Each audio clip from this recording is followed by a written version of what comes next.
In vino veritas, in short, in wine, there's truth.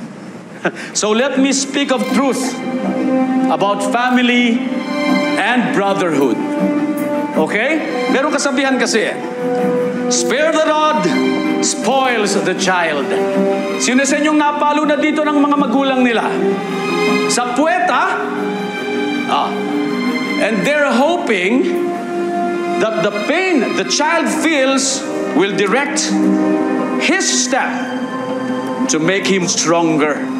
Sa kapatiran, dito sa brotherhood, ganyan din yan sa frat, di ba? May pinapadel. Pinapalo yung mga neophyte, yung gustong matanggap para maging brother. Hazing ang tawag natin doon, di ba?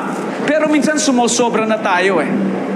Ginagamit natin yung hazing na yan to instill fear, to assert our power, our authority, to blackmail, to get what we want. Eh bakit patanggap na tanggap naman nating lahat? Kasi tayo mga Pilipino, we're still living in a feudal society. Mga barbaro pa rin tayo, nakadamit lang tayo ng maganda. Di ba? Wala tayong pakialam sa mga nasasaktan kasi tuwang-tuwa tayo pag merong naaalipin, merong umaalipin, sinasamba natin. Sa pamilya namin, grabe kami magsakitan. Sa pamilya sagrado.